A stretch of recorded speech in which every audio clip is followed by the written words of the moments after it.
Today's Tuesday. It's 7:11. I should be driving. I should have been driving for at least an hour by now, but instead I'm sitting at a terminal again. Yesterday I had a 300-mile day. It was the same thing I've done a couple of times. It was the coils. One thing you don't want to be doing when you are doing so much time during the day that you're doing securement and you're like actually unsecuring the load actually takes a pretty good amount of time too, and like rolling up your straps again, putting everything away, and you get faster. I'm already getting faster, which is great. I've only been doing it a couple of weeks. I'm gaining efficiency. I'm enjoying that. That's cool. It's so similar in my mind to the way professional cooking is, because everything is about thinking several steps ahead and doing every movement your body makes. The more that you refine it, the more efficient you make every movement, every choice of like, how many straps am I going to grab at this? How many can I carry at once? Where am I going to place them on the trailer? All of these little decisions that actually add up to efficiency, that's what makes the difference, and cooking is like that too. Totally different settings, but I guess you could argue that about a lot of types of work. It's like the more that you can think ahead of like what is your end game and how are you going to get there the most efficiently and with the highest quality of effort and the least effort, you know. Anyway, oh man, I'm super frustrated though, because I had that pickup and drop off in the same day, so those are pretty time consuming. Then I had a relay load, which was a pickup of a preloaded trailer, but you still have to secure it. So it's funny how like when you're doing a preloaded trailer and you're doing dry van or reefer, it's like cool, you go pick up the trailer, you hope it's ready. Sometimes it is, sometimes it's not, but you're just ready to go. Then you get it, you hook up to it, you do your pre-trip on the trailer and you move. But with flatbed it's different, and especially when you're working on gaining efficiency, when you're taking still an hour at least to secure something or unsecure it, and then luckily the unloads are pretty efficient though at these places. Like they're usually right there to do your unload, and the attitude is way different. Like I gotta say, when you're dealing with food service or like you're doing, especially like reefer, man, the attitudes on some of the people that are loading and unloading you are they're very different. And I'm not saying it's all like that, because there's a lot of cool people in those environments too, but I think this is what I always come back to. All of these companies are abusive to workers. All of these companies, many of these companies, I shouldn't say all, because there are a few companies I've heard good things about. You know, there are some companies still like that actually take care of their workers, but I think a lot of them don't, and they squeeze people so hard, and people just don't make the money that they want to make or feel like they should make for the amount of time and effort they put in. It messes with their attitude, and that's why people treat each other badly. That's why working people treat each other badly in the course of doing the job. I think that's something that is like a really worthwhile conversation. Like, why is this person angry? Is it because they're a jerk? Maybe, but it might be because they're being mistreated. You know, like people get bitter. It happens. I'm trying not to get bitter. I'm hanging on to my positive vibes as much as I can. And I'm reminding myself about times earlier in trucking, like when I was working on that Walmart Schneider account.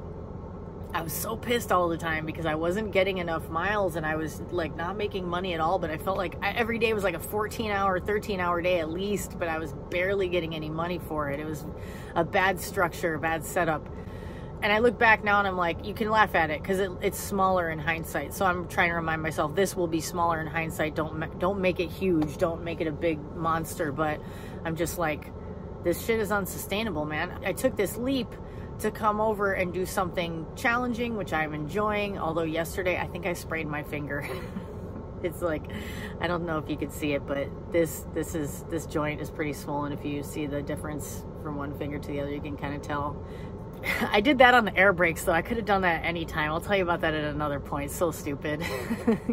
I have to laugh at my foibles. It's like I always hurt myself doing something dumb. But, you know, I had this other load. It was actually a real easy securement job. I was proud of myself. I was like, boom, boom, boom, in and out. And I made it in time. I shut down my clock with 4 minutes left on my clock. But this is a day where I'm getting paid by the mile, and I drove under 350 miles, but I worked for 14 hours. Okay, that just illustrates, that paints a picture for you of why this stuff is stupid when it's set up like this. And in your company, it's like they use you to be this little short relay driver, but you're not the one who's making any money off of it because you don't get paid to do that securement. I didn't get paid to go pick up this preloaded trailer and spend an hour of my time strapping it. I don't get paid for that. It's crazy. So I'm not trying to sit here and harp and complain and bitch and moan, because every time I do that, people get in the comments and they're like, well, you could work at this place, you could work at that place. And that's the reality. I don't need to bitch. I should be searching for other options, because if this keeps up like this, it's not sustainable at all.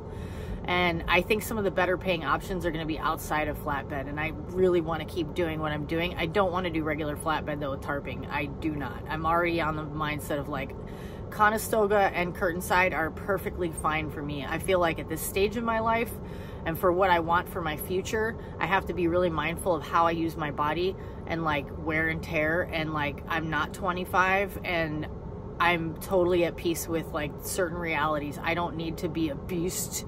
I don't need to like, I don't have to prove anything. I've already proven enough to myself.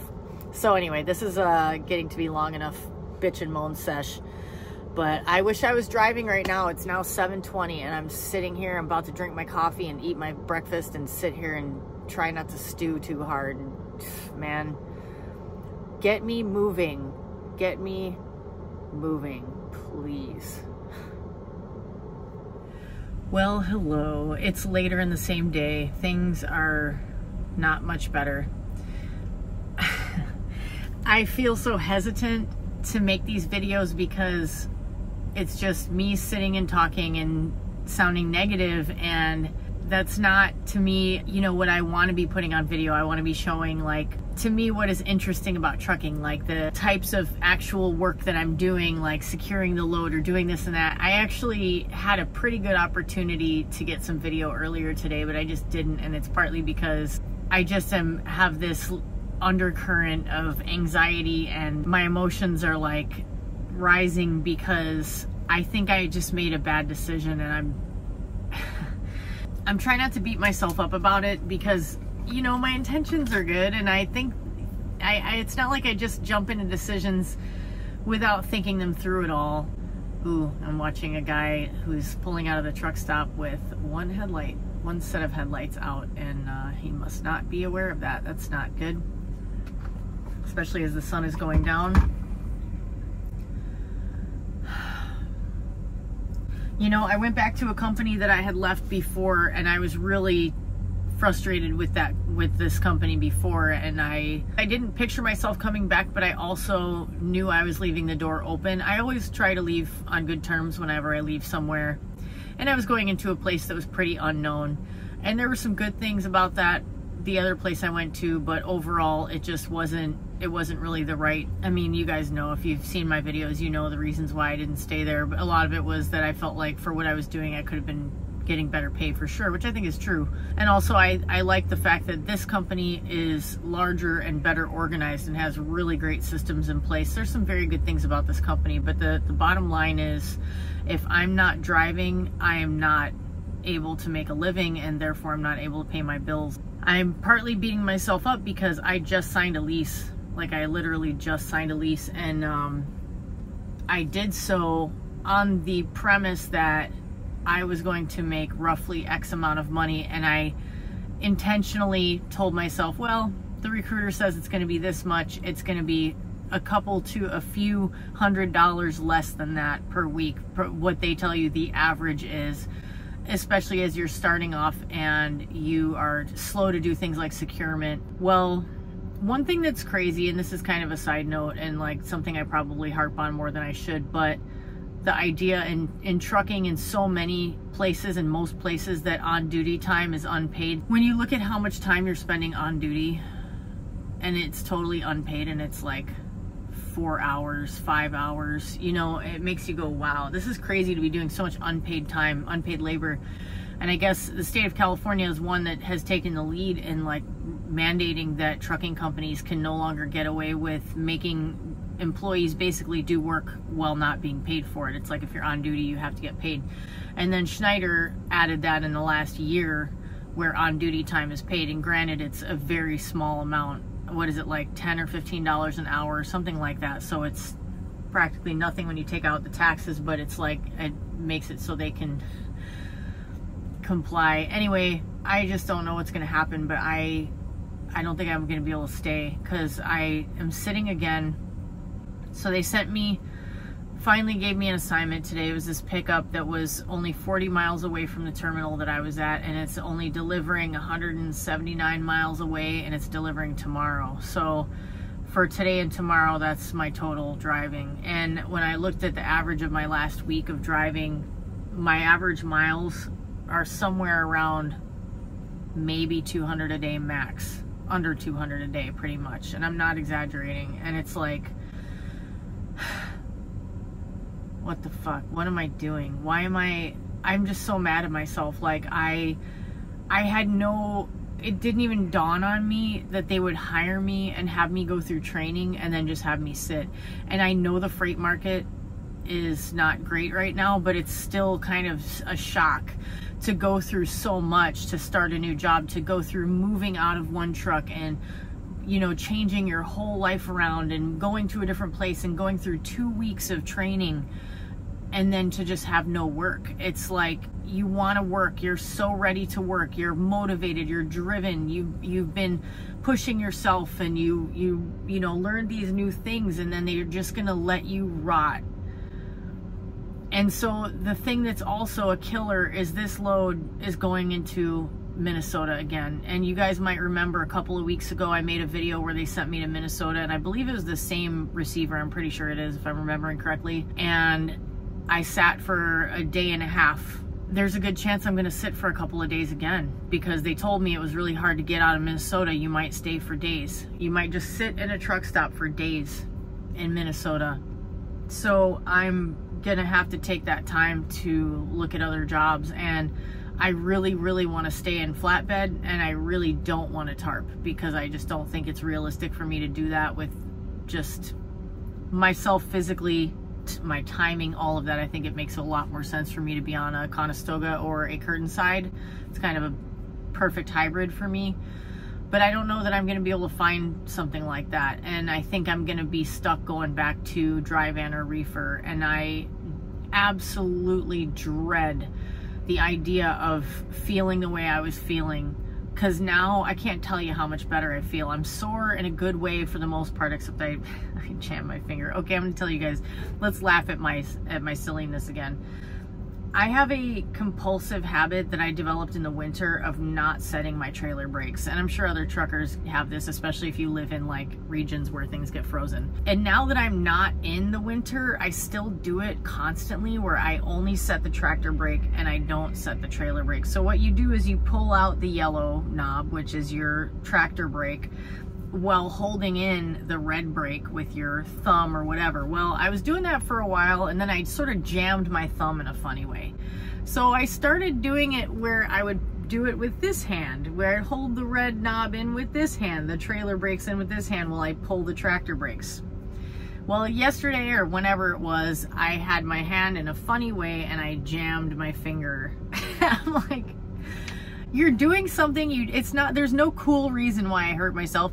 You're doing something you don't need to do. It's not frozen outside, but I have this neurosis now that, like, I can't set the tractor brake or trailer brake, to the point that when I'm at a customer and they make you pull out the airline, they're like, oh, is your tractor brakes, are your trailer brakes set? And I'm like, no. And I have to go back to the cab and set them so we can, just like, what is my deal? I get compulsive about certain things like that, and it's similar to my obsessiveness with like turning lights off. And there's this weird thing in my head that's like, you don't need to use the trailer brakes, it's wasteful. What? I don't know. Don't even ask, dude. My brain is neurotic as hell.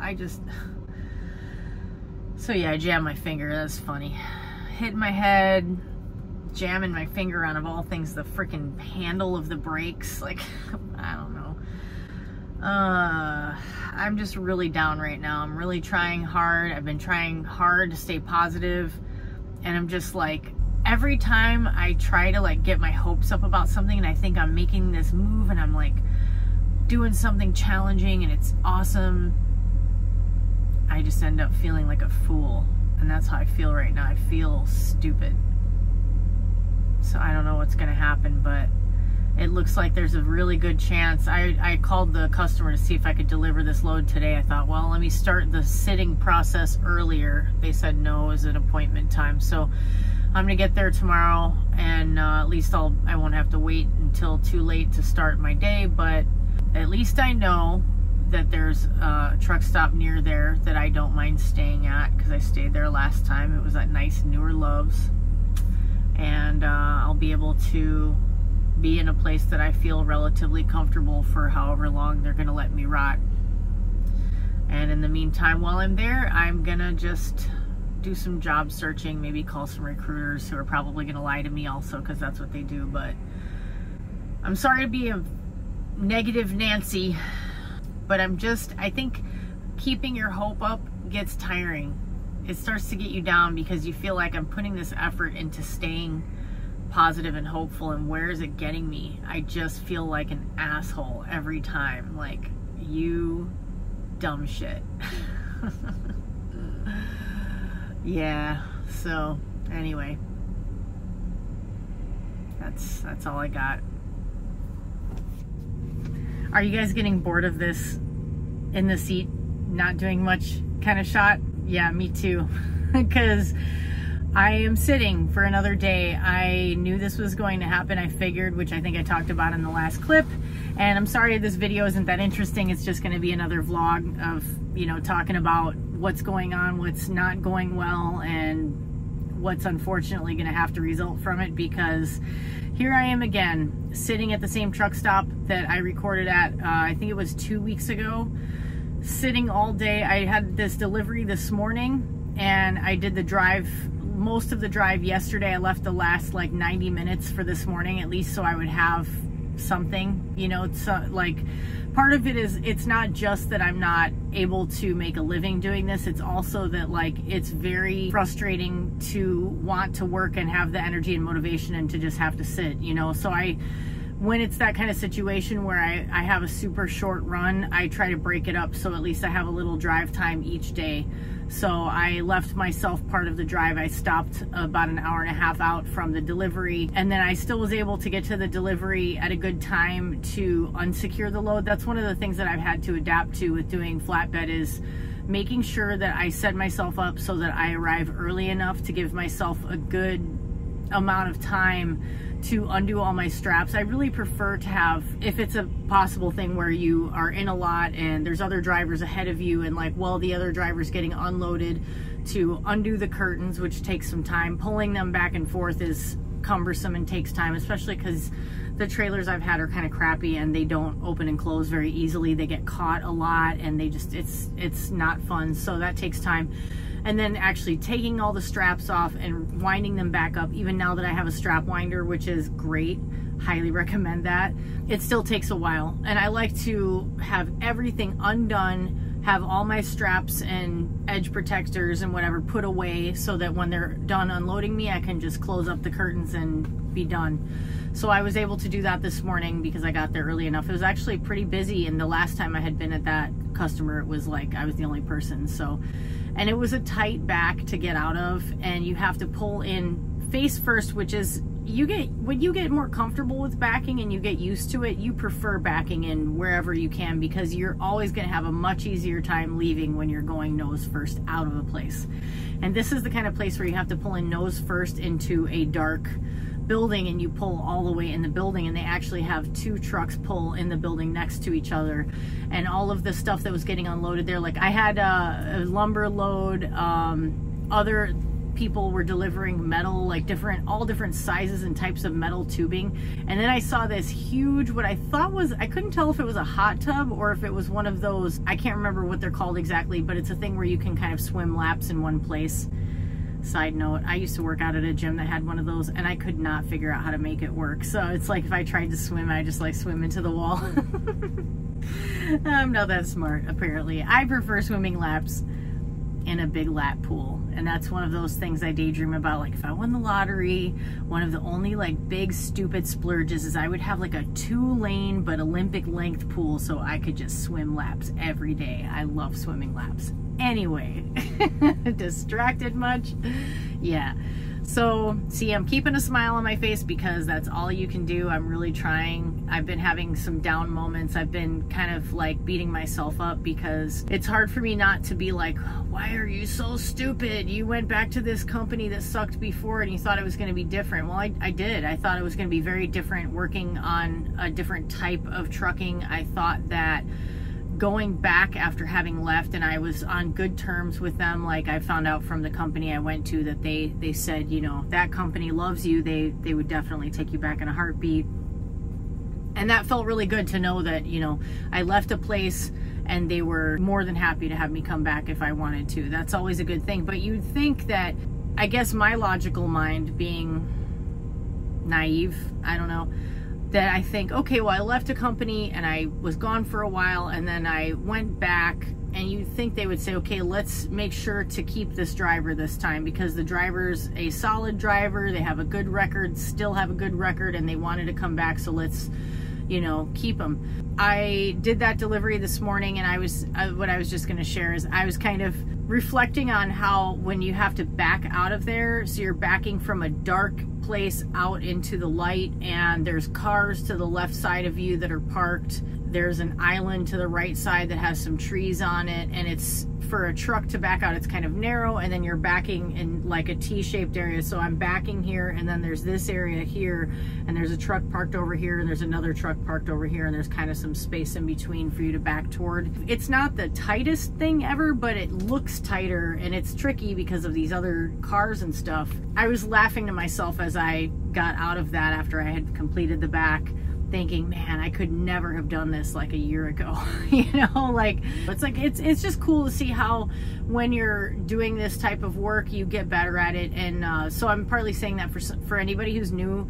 I was just responding to a comment someone had made on one of my videos where they were saying how hard of a time they were having. They were a new driver who started on tanker and was totally struggling to back it. Any tanker drivers watching this can speak to this. Is it harder to back a tanker? Because I get the impression, I think I've heard that, or maybe it's just that it's one of those things like they say about flatbed drivers, they can't back their trucks because a lot of flatbeds you don't have to, supposedly you don't have to back a flatbed. I haven't found that to be true. Like, yeah, a lot of places can unload you from the side, but there are still plenty of instances where customers want you to back in somewhere. So I don't think that's very true. I just have a memory of how terrible I was at backing when I started, and having like a huge amount of space to back and not being able to do it, and taking like forever trying to do it back. So man, if you're watching this and you're new and you're scared of backing and you think you're never gonna get it, just be patient with yourself. Trust that there's people around you who want to help you not run into things, especially their own truck, and they will help you. It's always hard when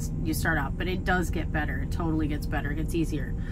So that was my highlight for the day, is backing out of this place and being like, I've gotten all right at this. But yeah, I've been sitting at the truck stop ever since. I did take a couple of walks just to get some exercise. I'm going to take a shower early in the day, even though I don't really need to. I already took a shower this morning, but it's really just a way to kill some time. And I did go online and called a recruiter at another company, and I went and filled out the application.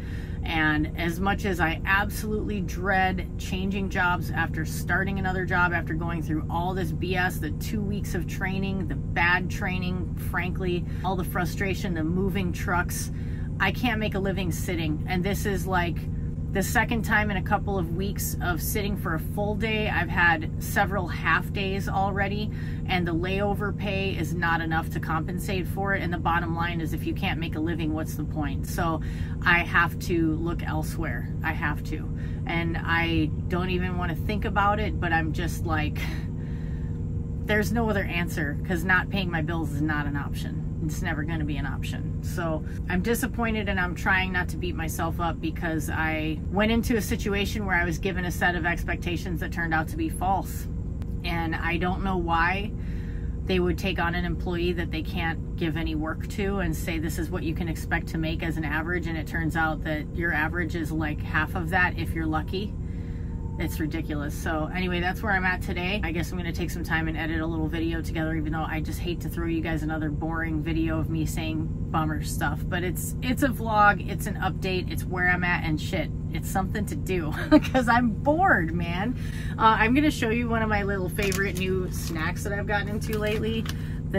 These seaweed thingies, it's not focusing on it. These are actually really good, and the thing is, they're not filling at all, but if you're like me and driving, sometimes you just need something to like get your brain shifted. That's also why I eat these. I love to eat these while I drive, the little clementines, because the acidity and the little bit of sugar kind of wakes me up when I'm feeling sleepy, but not sleepy enough that I need to pull over, but I feel like I need a boost and I don't want to keep drinking coffee.